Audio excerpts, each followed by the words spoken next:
Yo, what is up YouTube, man? Today, I'm going to be running with young Dirk on the 2v2 court with my 7'2" slasher, and we are going to be playing pick and roll. Now, on NBA 2K23, the meta is definitely to have two 6'9" double isoing on the twos, and even on the 3v3 court, if you just have three 6'9s, you can actually do very well. But if you have a tall center, an athletic type center, you know, like my 7'2" slasher, you can absolutely dominate running pick and roll. You're going to be so much taller than everybody else on the court, and they're not going to be able to stop you from doing what you want in the paint. And the best part about that is, too, if you're playing with a guard, there's not even a whole lot you have to do if you're getting big bodies to hit. Now, right here, run to the left, run to the right, fade the shot. I'm going down for the board. This is how previous 2Ks were played. A lot of them, you would have a big that couldn't shoot. You would have a small guard, you know, like a 6'2" pure sharpshooter, a pure glass cleaner.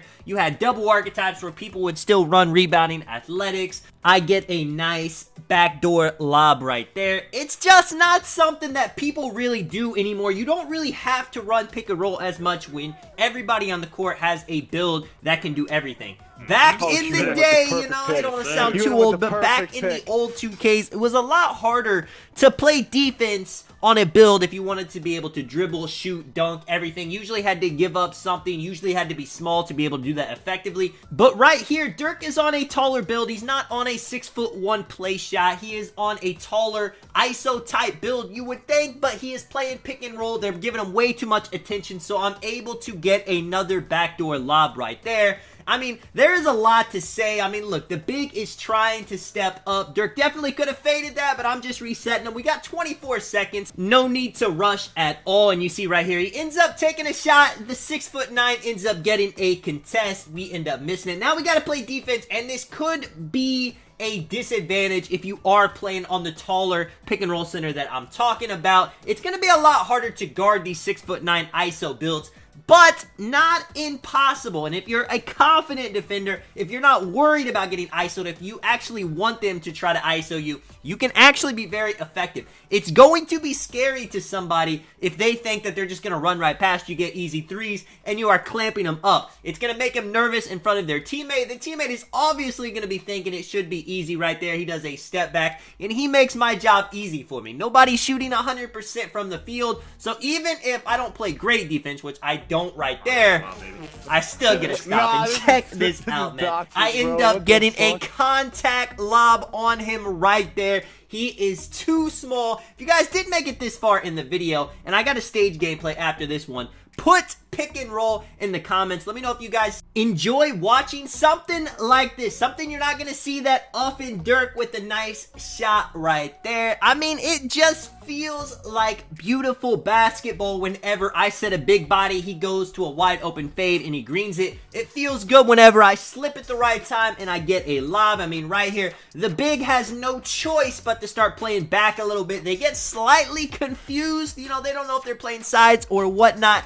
And then Dirk just takes the deep range shot, 18-2. Efficiency means everything on the 2v2 court. You know, they don't have an opportunity to give up twos, anything like that. Again, another lob. I'm telling him to throw it whenever the big switches onto him because I don't care. I mean, even in a situation like that, the point guard actually played me pretty well, but I'm just too tall. I'm just too athletic. I got my slashing takeover as well. He's doing that Kobe signature size up a lot, taking the fade. Yellow contested. Get him out of here.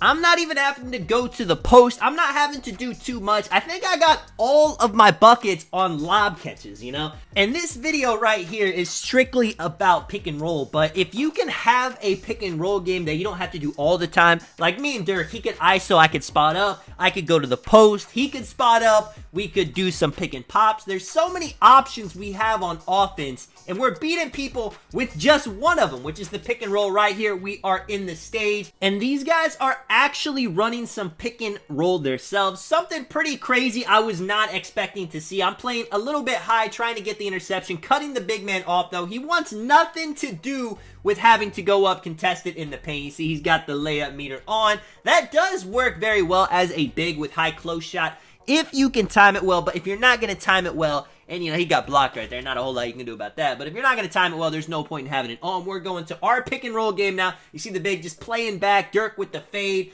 Ends up mistiming it, unfortunately. But don't worry, we got some defense. Pink hair right here, calling for the screen. Dirk fighting through. He ends up driving, tries to throw a lob. What they are used to doing is not working. Now, unfortunately, we step out of bounds right here. They're getting the ball again. A very sloppy back and forth for both teams to start out. He catches it at the three-point line.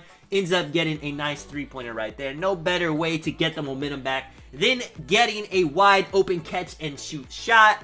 Also, too, if you guys do want to see some more stage 2v2, 3v3, 1v1 gameplay, let me know in the comments. I can definitely get that for you guys right here. Ends up getting hit with a big body. This guy, I think he was trying to throw lobs, and I think that usually ends up working out for him. But I think he was getting self lobs. You know, if you guys didn't know this too, if you double tap wide, there's the chance of that happening. But if you point the direction at your big whenever you throw the lob, it's going to be a lot better of a chance of actually getting to him and not throwing the self-live. Dirk with the miss right there, trying to make the job hard for us. Luckily, again, this big man, he was not looking to be too aggressive offensively. I'm telling Dirk, don't worry, those shots are going to start going in. And I might have lied because he ends up missing one right there. We are on a very cold streak. I tell him one more miss and then I'll just start posting up. But you see, he finally gets his groove right there. 3-3, get it tied. We've gotten all the stops you could possibly want. I convinced him to switch to shot creating take, pull up precision with the way he likes to play, and you cannot miss a shot with pull up precision on. This makes the green window absolutely massive, and he is going to get open. I'm going to set him a big body.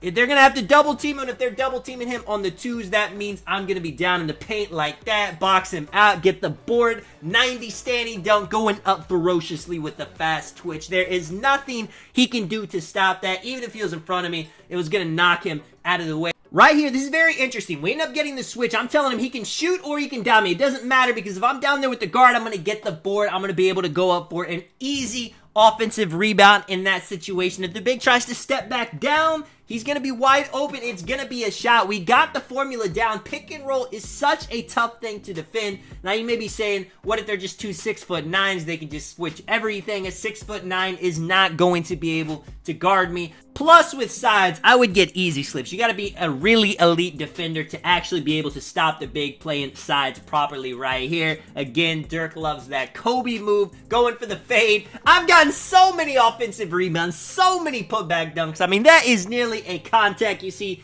activate the slashing takeover. Easiest buckets of my life on this build. Giving it back to him. I want him to keep doing his thing. Hit the guard with a big body right here. Open fade. It's green. 18-3. One more bucket will put these guys away. And they had their chances. We definitely missed some shots. They were not on it offensively. They were throwing way too many self-lobs. And that is all she wrote, man. Let me know if you guys enjoyed the video. If you guys want to drop a like, subscribe. If you guys are new, I do appreciate it, of course, with the 25% bonus. This is Tonic, man. I will catch you guys in the next one. I'm out. Peace.